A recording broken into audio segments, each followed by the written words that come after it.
I'm going to talk about the science of the mind-body connection. When I first asked this question 11 years ago to an audience at the National Institutes of Health, does stress make you sick? Well, I'll tell you what the answer was, but first I'll ask this audience. How many of you believe that stress can make you sick? So it's 100%. I'm preaching to the choir here. And how about, can believing make you well? Again, this is obviously preaching to the choir. When I first had the courage to ask that question, not the belief question, just the stress question 11 years ago, the response from the audience was very ginger. People would quickly raise their hand and then put it behind their back to make sure their colleagues didn't notice that they believed such a notion. And they all looked stressed. But I'm happy to report that academic medicine has advanced enormously in the last decade to really not only accept these concepts, but to embrace them. And what we're seeing now is the beginning of a wave, just the beginning, of bringing these concepts based in science back to the patient, back to clinical care. So it's really exciting for me to be part of this wave, to have done the research, and then to see it being applied back into clinical care. I myself was one of the skeptics. Around that time in 1996, I had gone through a very difficult time. My mother was dying of breast cancer.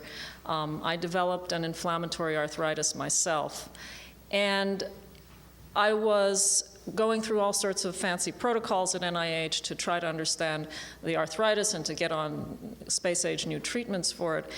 And shortly after my mother died, my neighbors, who were from Greece, knocked on the door and to introduce themselves. I'd bought a new house, and they were bringing baskets of food, moussaka and tzatziki and all this wonderful Greek food. And I was, at the time, beginning to write my book, The Balance Within, The Science Connecting Health and Emotions, which grew out of the Scientific American article that Mark Wallace referred to.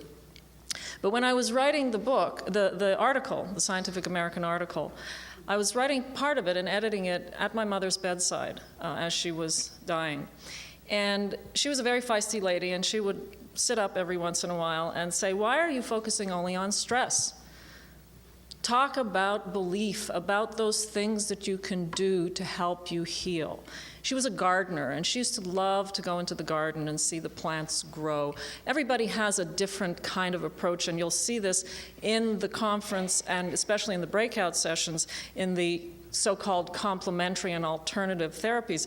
That's really a misnomer. It shouldn't be alternative, it should be part of it, which really is why the word integrative medicine is now springing up. But back then, in 1996, those of us in the scientific disciplines and academic medicine really were not ready to accept the notion that believing or meditation or salubrious activities could really help healing. We were still very much grounded in the pharmacological and technological approach, and I was one of them. So I didn't include that piece in the Scientific American article, but after my mother died, the editor of the Scientific American book series came to me and asked me to write a book for the lay public, but that the lay public would want to read, not that they have to read to pass an exam. And so I did that. And in the proposal, the chapter called "Can Believing Make You Well" was going to debunk this notion. But this experience changed my whole view of these so-called complementary and alternative approaches. And I'm spending a lot of time at the beginning here because I want this to be the lead-in to the science that you're going to hear in the rest of the talk. Well, when my neighbors came to the house and saw me writing on the computer, they said, "Oh, are you an author?" And I said, "I don't know, I guess I'm an author. I'm starting to write this book." And I said, "Why?" And they said, "We've always wanted an author to stay at our cottage in Crete." So I said, "I'm an author." And I went with them to Crete. I delayed going back into hospital for my experimental treatments, and I went to this wonderful village on the south coast of Crete called Lentas. It's been there for over 2,000 years. It was the first stopping point from Egypt to Greece in 500 BC. And at the top of the hill above the town, there is an Asclepion, a temple to the Greek god of healing. And in those days, in 500 BC, patients used to come to the Asclepion to be healed with fresh water, healthy diet, exercise, support from friends, sleep, dreams, music, and you look out over this gorgeous ocean and the blue ocean, and it feels like a spa. And at the beginning of my book, I asked the question, what is it that we in modern medicine have forgotten 2,000 years later, that the Greeks and all over the world in Eastern medicine, that they all knew so long ago? Because after that time in Crete, I came back healed.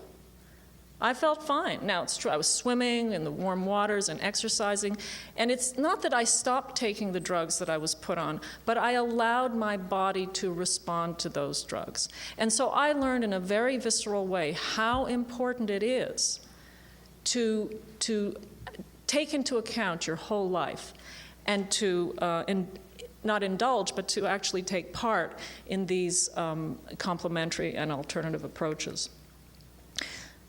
So now I'll go back to the science. And the reason, really, that the scientific and the medical community believes this now, accepts these concepts, is because we have been able to prove in the language of science the many connections that there are between the brain and the immune system.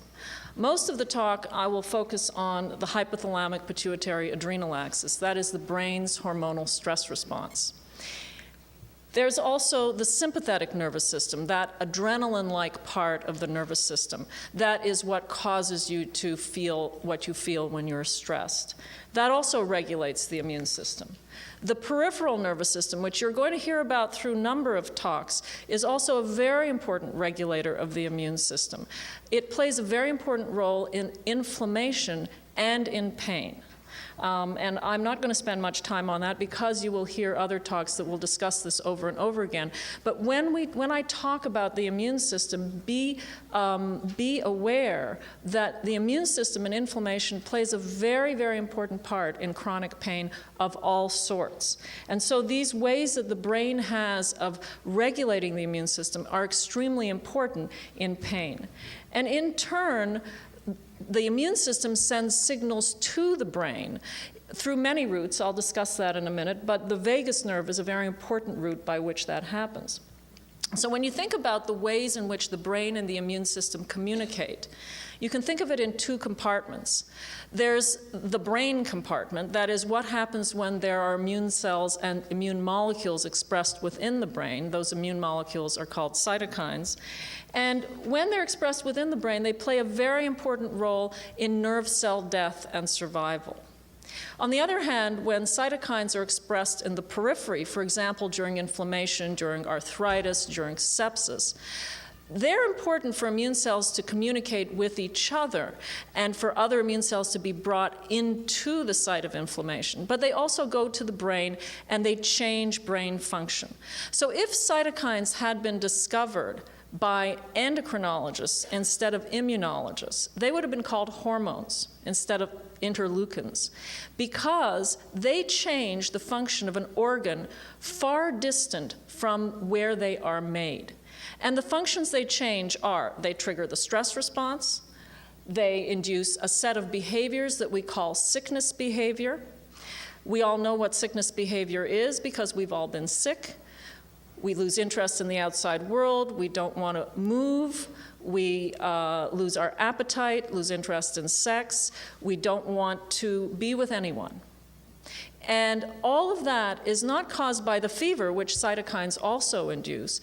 It's caused by the cytokines themselves. So much so, and I'm not going to talk about this at all, but this is a very important new and exciting area in depression research. There are so many features of sickness behavior, including changes in memory, cognition, and mood, that overlap with features of depression, that there are a number of groups now studying perhaps the role of an imbalance of immune molecules as a potential new cause or even avenue of treatment of some forms of depression. So this is a very exciting new area to consider the behavioral and mood effects of cytokines.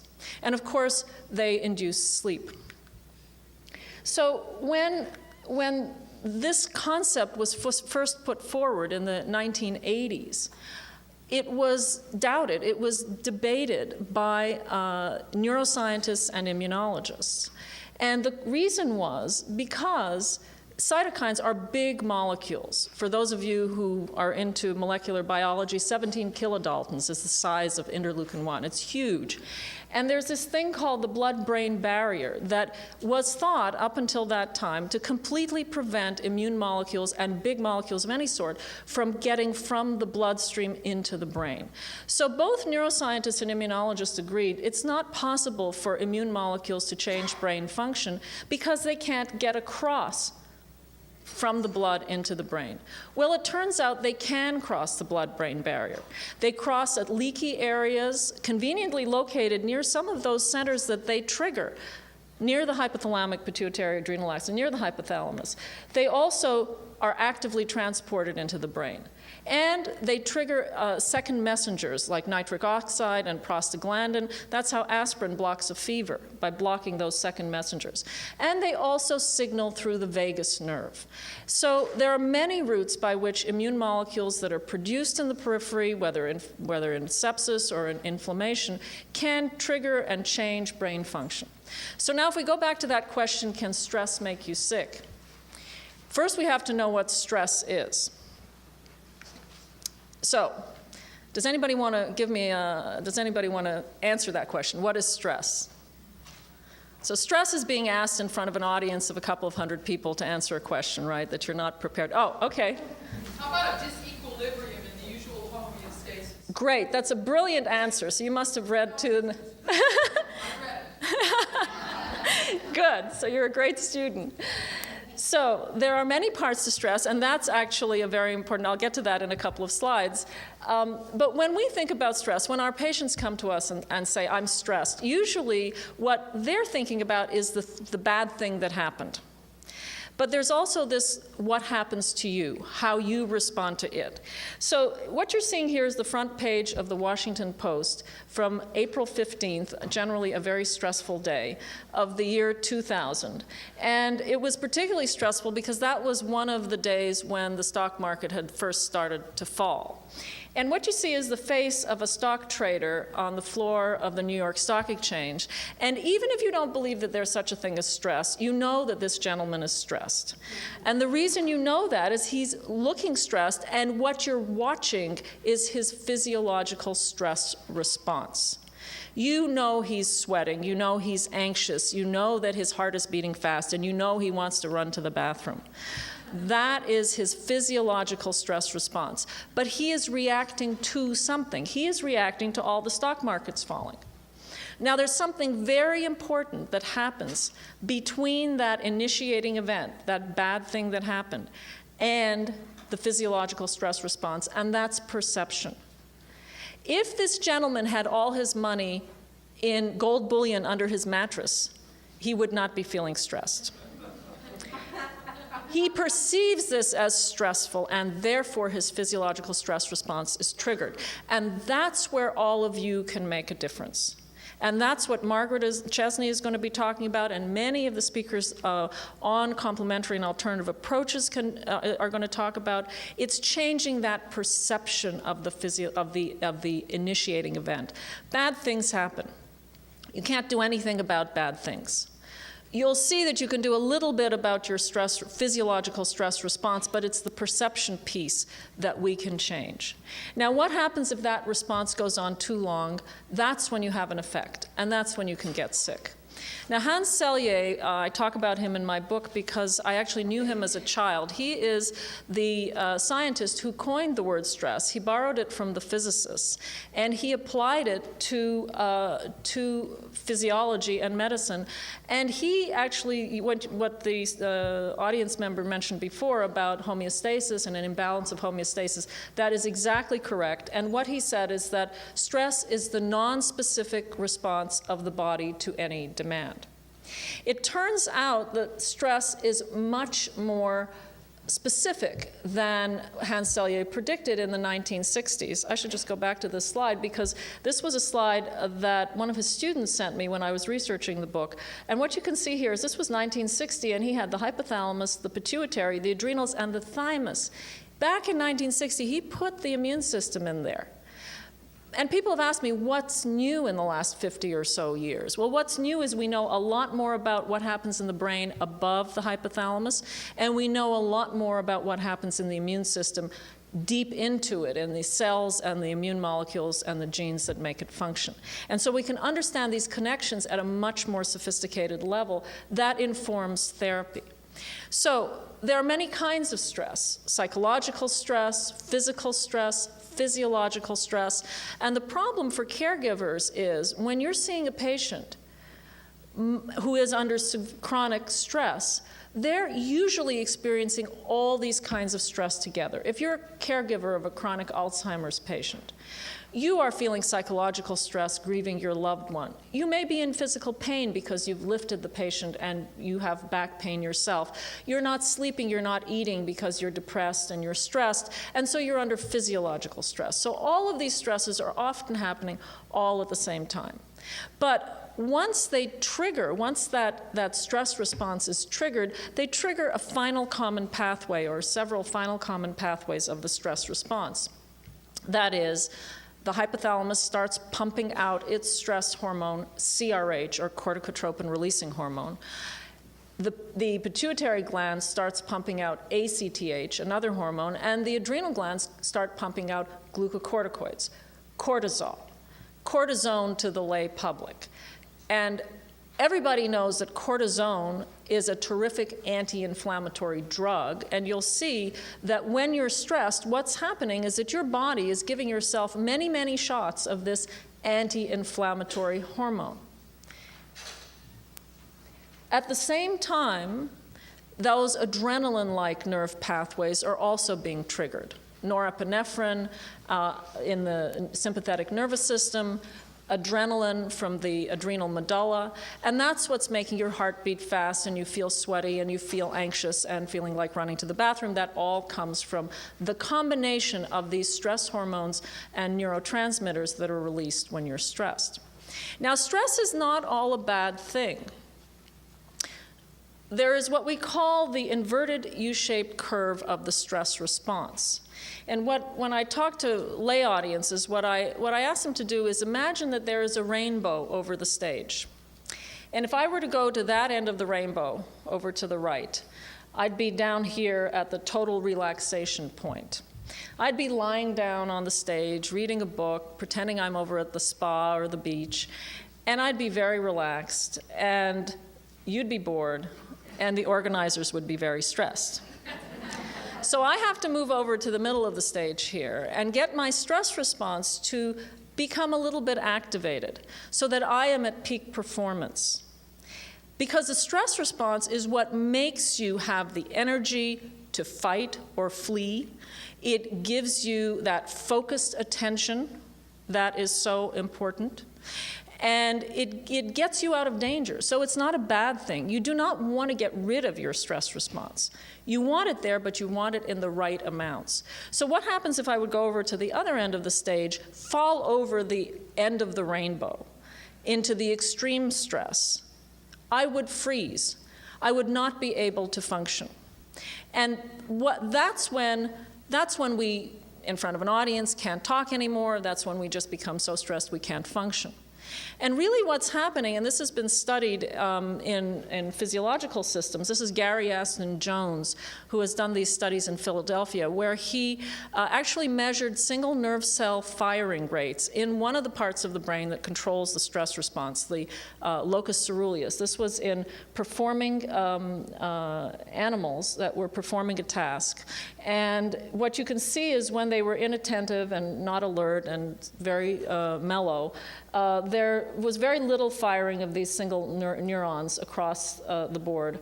When they were at focused attention, single nerve cells started firing a lot, but it was only individual nerve cells, not all the cells in this region. When they became stressed and were no longer able to perform the task, there was nerve cell firing all the way across the board. So the way to think of this is really like your email, okay? When you get a single email, you have useful information. When you get a few emails, you have useful information.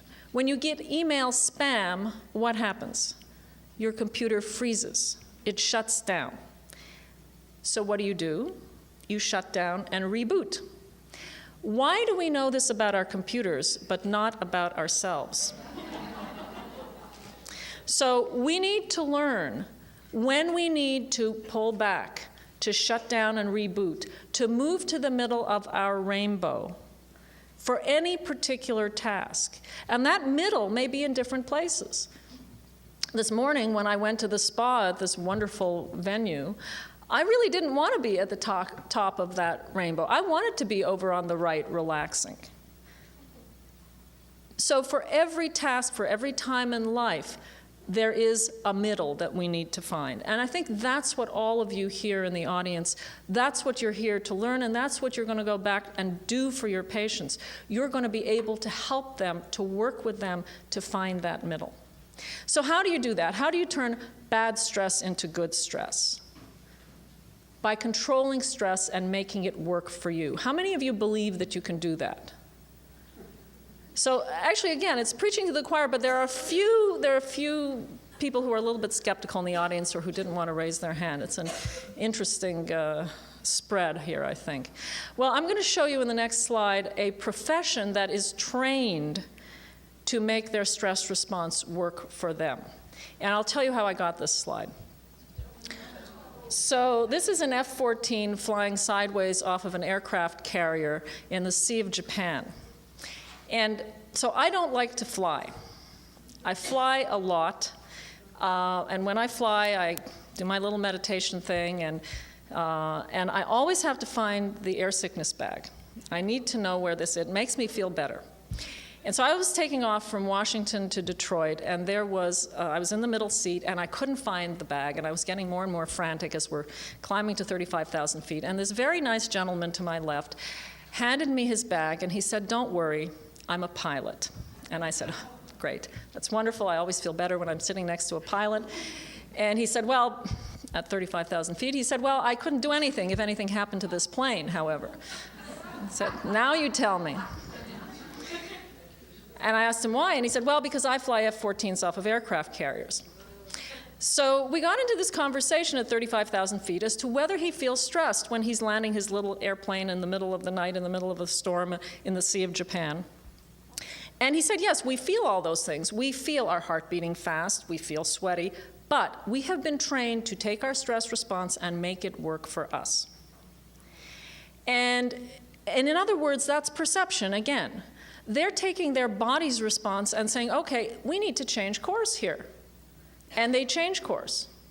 So when I got back to Washington, I got this email. This was in 2000, before September 11th.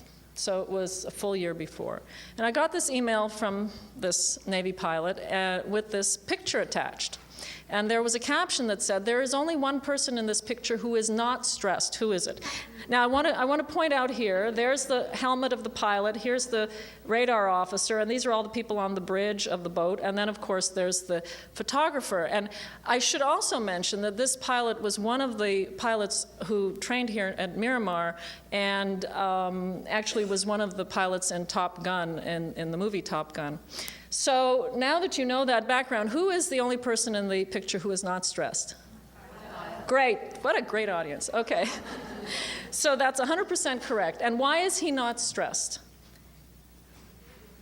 He's in control. Great. Okay. That's why. He thinks he's in control. Terrific. So that's exactly the point. That whether you are stressed or stimulated, as obviously people who go into being piloting are stimulated by this activity, in order to be stimulated, you are in a high demand, high control situation. If you are in a high demand, low control situation, you will feel stressed. So the trick is To move yourself from this box, the stress box, to the stimulated box, is to fool your brain into thinking you are in a certain degree of control. And the reason I say fool your brain is because you're never in control, right?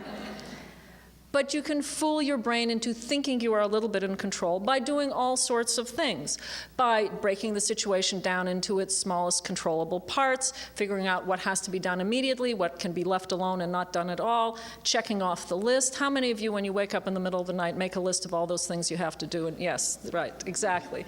So, and when you check something off that list, it feels so good. Right? And that puts you into greater control. It reduces your stress response. And there are many other things which you're going to hear about in enormous detail in this conference, and I'm very excited to participate in all the workshops to try each and every one of these approaches, but this is just a list, and I'm sure I've left off some, but there's training and practice is really important. Biofeedback, stress reduction programs, meditation, yoga, prayer, psychotherapy, all of those things change perception of that stressful event.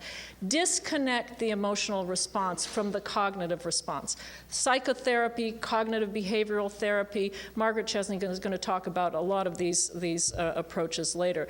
Exercise, social support, and lifestyle change. Things like a spa, massage therapy, and so on. So stressors have different effects depending on dose, pattern, duration, and gender. And I want everybody to remember that, of course, this conference is called Pain Over the Life Cycle, and we are going to be addressing differences in gender, which I will touch upon now. But Shelley Taylor at the University of California, San Francisco, coined the word tend and befriend because she noticed that while fight or flight is a typical male response, females of all species have a different response, and they tend and befriend. They take care of and they reach out, and this is whether you're a mouse, a rat, or a human. And so there are differences in the stress response, whether you're male or female. When we talk about stress, we also talk about allostatic load. And that is a single short stressful event is unlikely to make you sick. Nor are several short stressful events separated by enough time to relax. It's when there are many, many stressful events, one upon the other, or chronic stress, that you will become sick. And the reason is because it's very important that this brain-immune connection be in balance. When there is too much activity of the stress response, you're prone to infection. When there's too little, you're prone to inflammation. And it comes back to what I mentioned before, that glucocorticoids that are released during stress from the adrenal glands are anti-inflammatory. You can go through any textbook of immunology and do what I've done here, put these little downward yellow arrows onto the immune response, and you'll see that in general, glucocorticoids are anti-inflammatory, whether it's cell-mediated or humoral immunity, but they also shift the immune response from what we call a Th1 to a Th2 pattern, and they cause anti-inflammatory cytokines to be produced and suppress pro-inflammatory cytokines. And they do this by binding to the glucocorticoid receptor, the receptor for that hormone, which is present in every cell in the body and in all immune cells. And that's a hormone that's called a nuclear hormone receptor because it sits mostly in the nucleus, and it's characterized by a ligand binding domain, by a DNA binding domain, and an N-terminal transactivation domain. So what happens when you're exposed to a stressful event? You start pumping out that stress hormone, it goes into these immune cells, binds to its receptor, moves, allows the receptor to then dimerize, move into the nucleus, sit on DNA, and act as a transcription factor, and it causes proteins to be made. And that's really how stress makes you sick. It's not some ether in the air. It's by changing gene function in immune cells. So what happens is you're stressed, you're pumping out a lot of these hormones, your immune cells are turned down, and you're exposed to a bug, and the bug wins. It's not that the stress itself makes you sick, it makes you less able to cope with those environmental triggers that are floating around all the time. So we know from researchers like Jan Kiecolt-Glaser and Ron Glaser and Sheldon Cohen and others that in chronic stress situation there is prolonged wound healing, increased severity and incidence of viral infection, and decreased antibody production to vaccine. So again, if you're taking care of a chronic caregiver of an Alzheimer's patient, and they say, I feel too guilty to take a break, I have to be there 100% of the time for my loved one, and they're getting run down. You can tell them in all confidence that there is scientific evidence to prove that you need to take a break. You need to get social support, you need to maybe take a vacation, you need to do something. There are many things that can be done to give yourself a break. Because if not, if you go to get a flu vaccine, there's going to be a lower take rate in you, and you're more likely to get the flu, and then your loved one will be more likely to get the flu. So you can tell them, don't worry, you need to take a break. It's good for you, and it's good for your loved one. Now, what happens if there's too little of this stress response? Well, you're more prone to inflammation. I'm going to go through this quite quickly, but this is the work that I did originally in the 1980s that proved that the brain's stress response was very important in susceptibility to diseases like arthritis. We showed it first in rats, but it's also been shown in chickens, in mice, and in humans with rheumatoid arthritis, lupus, Sjogren's syndrome, dermatitis, asthma, fibromyalgia, a pain syndrome, irritable bowel. You'll hear more about that from Emma and Mayer later on in the meeting. So in all of these autoimmune inflammatory diseases and allergic diseases, there is a blunted brain's hormonal stress response. And these are some examples. So what you can see is that in Sjogren's patients, lupus, dermatitis, and asthma, there is a blunted cortisol production in blue compared in the patients compared to healthy age and sex-matched controls shown in yellow. Now, one thing to remember if you're doing these kinds of studies in patients and you want to measure the stress response, I could collect salivary cortisol from every one of you in this room, and I wouldn't know which of you is a high stress or low stress responder. I would need to stress you in order to figure that out. And there are a few ways that you can do that. One is to give the brain's stress hormone ovine CRH. That's a typical endocrine stimulation test. You can make the person hypoglycemic, or you can do a public speaking and mental arithmetic challenge. It's a very effective way within 3 to 5 minutes of raising that brain stress response. So we know in animal studies that if you interrupt that brain stress response, whether on a genetic basis, whether surgically by taking out the pituitary gland or the adrenals, whether pharmacologically with drugs that block the glucocorticoid receptor, you will turn an animal that is ordinarily resistant to these autoimmune inflammatory diseases into one that's so susceptible to such illnesses that they will die within 12 to 24 hours after exposure to pro-inflammatory triggers like bacterial cell walls. This is streptococcal cell walls or salmonella, MCV virus, Shiga toxin, and so on. I have the references there, and you can check them out in the handout. So I want to mention one other point that's very important when you're seeing patients with these autoimmune diseases, and that is most of the time it's not a problem in the pituitary gland, the adrenals, or the hypothalamus. Most of the time it's probably a problem where the rubber hits the road, where the glucocorticoid receptor is affecting the immune system. And this is a new concept that is beginning to be studied. It's a very exciting concept called glucocorticoid resistance. Those of you who are physicians and who've taken care of diabetic patients are familiar with the concept of insulin resistance. That's been around for 20, 30 years.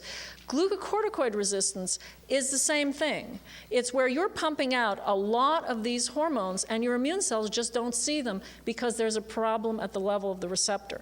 So it's kind of like a lock and a key.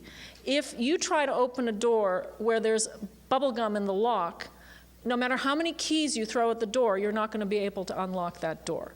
And that's what happens with glucocorticoid resistance. There's bubble gum in the lock.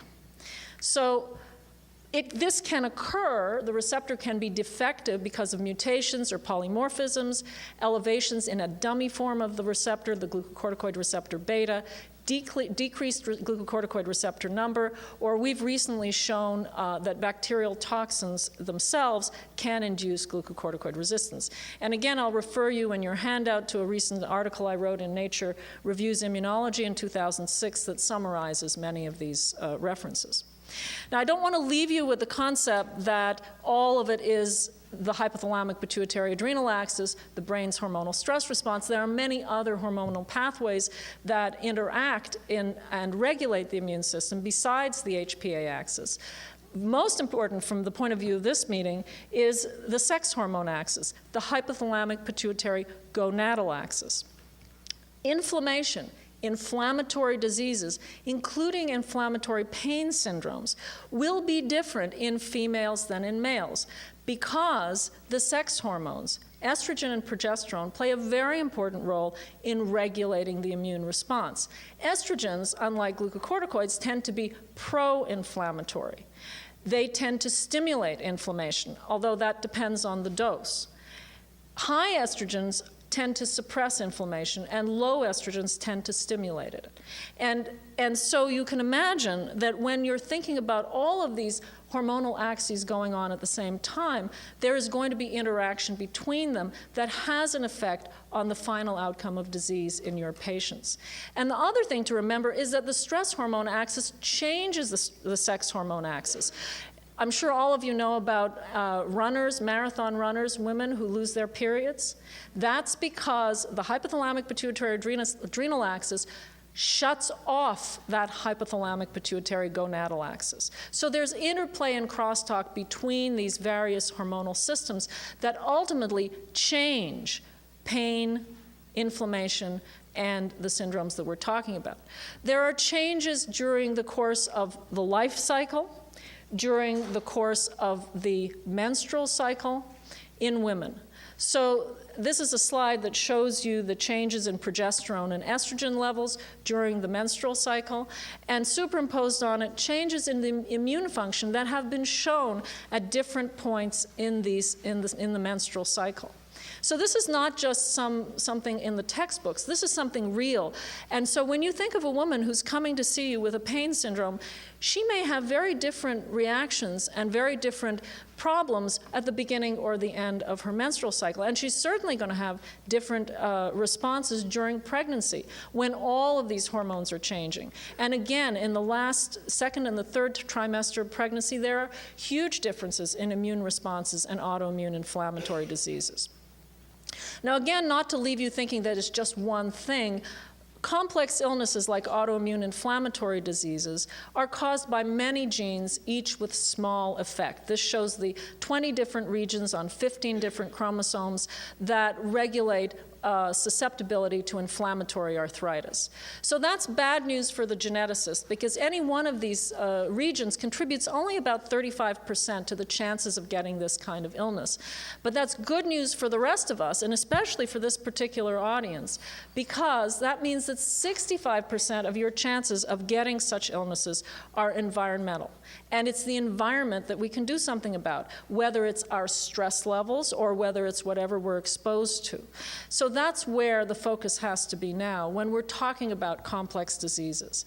And when you think about a person with such diseases, there are many factors. There's genetic factors, developmental factors, environmental exposures that contribute to the set point of the host response, whether it's the neural response, the neuroendocrine response, sex hormone response, ultimately that regulates the immune response. And that determines the speed of recovery versus persistence of such diseases. Now I want to briefly, if I have time, do I have time?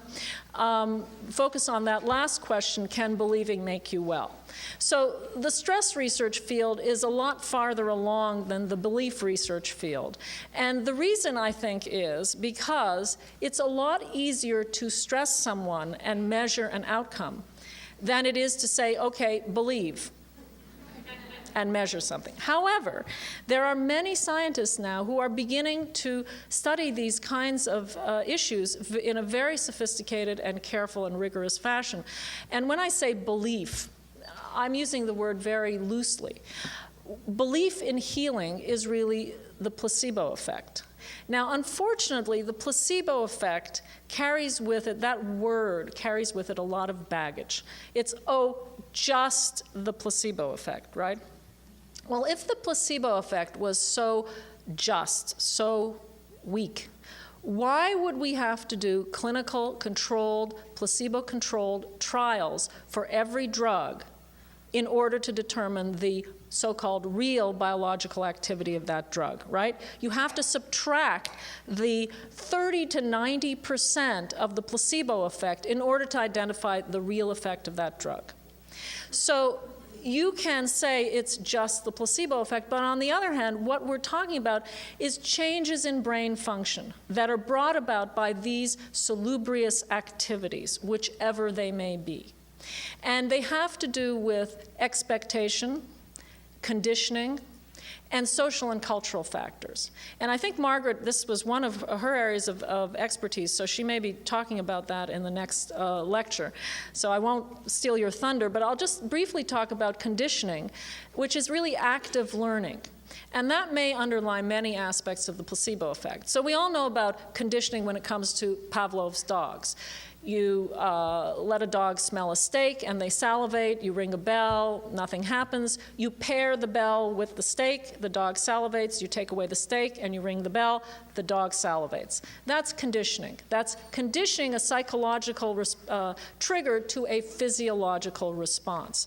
Turns out Bob Ader and Nick Cohen back in the early 1980s showed that you can do the same thing to the immune response. They treated mice that had lupus, that were producing a lot of autoantibodies and high mortality. They gave them saccharin, they gave them sugar. Nothing happened to them. They gave them cyclophosphamide and immune suppressant, and the antibody production decreased, the mortality decreased. They paired the sweetener with the cyclophosphamide, antibody production decreased, the mortality decreased. They then took away the cyclophosphamide, gave them just the sweetener, antibody production decreased, and mortality decreased. This has been shown over and over and over again over the last approximately 25 years. We don't fully understand the mechanisms, but we do know that there are many parts of the brain that change when you are participating in these kinds of salubrious activities, all the activities that we're going to be hearing about through the rest of this conference and that you're going to be learning about in the breakout sessions. So how can this happen? Well, it could be occurring because of the removal of negative factors or adding positive factors. So can belief or salubrious activities counter the effects of stress? Yes. In fact, they can. And what happens is there are other hormones being produced in the brain, endorphins, other nerve chemical pathways that are triggered. The parasympathetic nervous system releases cholinergic factors, acetylcholine, that acts as a brake on that stress response. And so when you're participating in such salubrious activities, when you're doing the breathing for your meditation, you are activating these relaxation pathways. And so you're blocking those negative factors, and you're also being exposed to many positive factors. Now, this slide has a lot of information in it, but I just want to use it as to make a point that there are studies now online that show that there are heart rate variability changes in a variety of situations. Richie Davidson, Ari Goldberger, Herb Benson have shown that meditating Zen practitioners and Buddhist monks have a shift in heart rate variability that reflects a shift in that sympathetic to parasympathetic tone. You shift from a stress tone to a relaxation tone. There are changes in brain imaging shown in PET, fMRI, SPECT that show typical changes, again, in these stress centers, reduction of activity in these stress centers. EEG changes that change in these conditions, and the immune system improves. So we're getting there. We're beginning to have the real hard scientific evidence that participating in such salubrious activities as meditation, yoga, prayer, exercise do change these brain centers and do, in fact, change the immune system and improve health. So understanding how brain-immune connections affect health can help us and you, the caregivers, prevent and treat disease. And it allows us to use what were otherwise considered as alternative therapies, cognitive interventions, for example, for adjuncts, for treatment of cancer and AIDS, stress writing in asthma and rheumatoid arthritis. These are just a couple of examples from the literature, and I'm sure you'll hear more about this throughout the conference. But we as healthcare professionals can believe in belief. We can respect and assist our patients' judicious use of alternative therapies. And I think that's one of the most important take-home points. And we don't want them to stop taking the space-age medicines. We want to integrate it all and help them to find their balance within to maintain health. So I think with that, I'll end, and I'll thank you very, very much. You've been a great audience, and again, thank you so much for inviting me.